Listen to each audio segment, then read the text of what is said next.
Hello everyone, welcome back to the show. I'm your host, Aaron Herman. What are some solutions to the Jewish day school tuition crisis? We have the opportunity to speak with Josh Pruzansky of the OU Advocacy about the new program, Teach NJS. Let's take a closer look.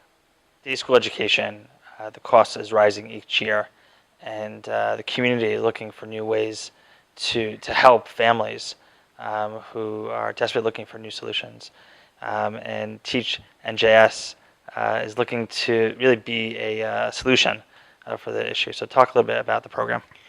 Well, Teach NJS is an outgrowth of the activities of the Orthodox Union Advocacy Center. In the past, we've been working, at least in this state, with professionals, with the legislators and what have you. But we've come to the conclusion after watching the successes of Teach NYS and the OU in New York that perhaps will be more successful if the community would get together and start advocating as constituents. So what we're trying to accomplish here is to create a grassroots advocacy movement, getting the community from all facets, it's not just the day school parents, but the entire community involved in this issue, to do for Jewish education in the state of New Jersey what they do on the national level with AIPAC and NORPAC, in getting funding for the state of Israel and enhancing that relationship with the United States. Try to do the same thing on the state level. Try to explain to our legislators the importance of strong non-public school education as an asset to the state of New Jersey, and to help the parents who are paying so much in tax dollars as well as tuition be able to better afford that education. And one of the things that I think is really critical is the power of the collective. And being able to voice concerns and opportunities to the legislator. So how does the process work? Well, it's simple. You are located in a legislative district. On the state level, you have a state senator. You have 2 assembly members. They work for you. They represent you. You're paying taxes. You vote them. You vote them in. They're in office. Their job is to represent you in Trenton. I think people have a fear or just a strong curiosity. They're afraid to talk to a legislator. They're afraid to pick up the phone and say, listen, I have an issue, help me out. And they should. These legislators, that's what they're there for. They have constituent services in their district, on their staff, people who service the community, and they service the community. And if you were to sit down and tell them, call them up, have an appointment, go to their office, and speak to them, and say this is an issue of grave concern. If the concern to us as a community, especially in a large community like Teaneck and Englewood and Bergenfield, up here in Bergen County and North Jersey and Passaic and other places that have strong day school communities where a significant portion of the community is paying property taxes to fund public education and getting very little back towards their children's education. Right, and it's the most frustrating thing because everyone knows, okay, you got to pay your taxes. It's just It's one of those things. But now, what's that ROI? We have those important things in a Jewish home, and we're getting nothing back. And truth be told, there's no reason why a child we should differentiate between children between a public school and a non-public school when it comes to security, when it comes to healthcare, when it comes to technology.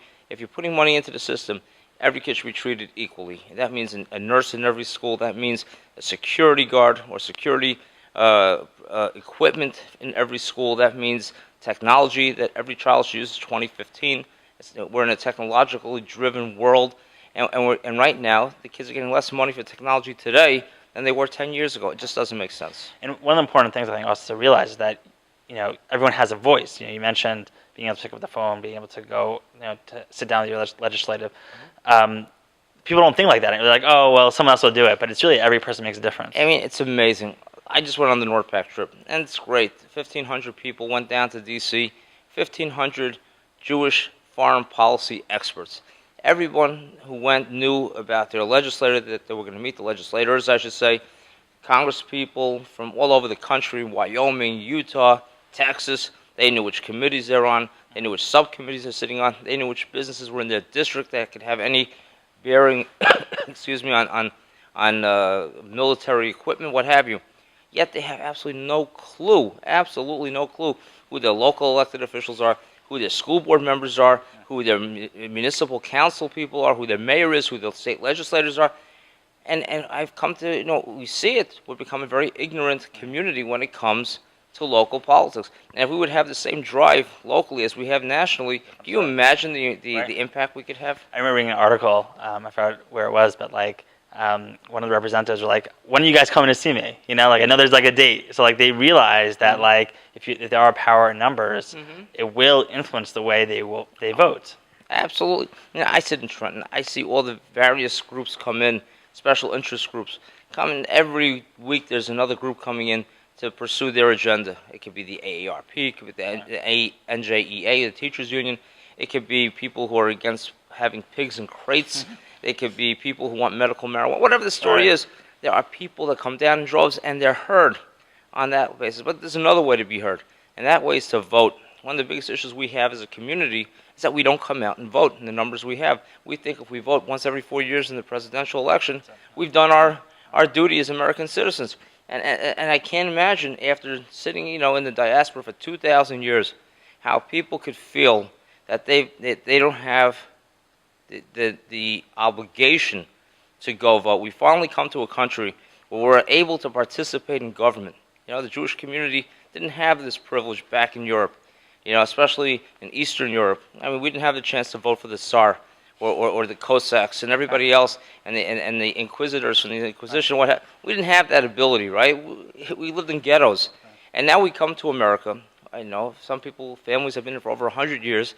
We're part and parcel in the fabric of this country, and yet we don't exercise our I would say obligation to vote in every single election. And then we have complaints when things don't go our way. Well, this isn't happening. Well, why should it? Nobody. If you don't care, why would the elected officials care? So what would be the most important thing to get across to people, like to do right now? I mean, the number one thing people should do is vote. If you don't vote, you don't have a voice. It's very simple.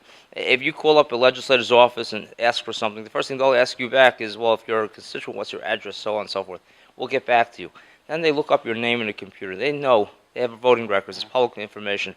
Did this guy or this person vote? How often do they vote? Well, if they vote in every election, then obviously they're going to take care of you because you're a customer. But if you never voted, you're not even registered, or you vote once every 4 years, they're not going to waste time with you because they have to take care of the people that put them in office, those who elect them. So we have to get out there and vote. That's the most important thing we could do. The second most important thing we could do is start working with our legislators.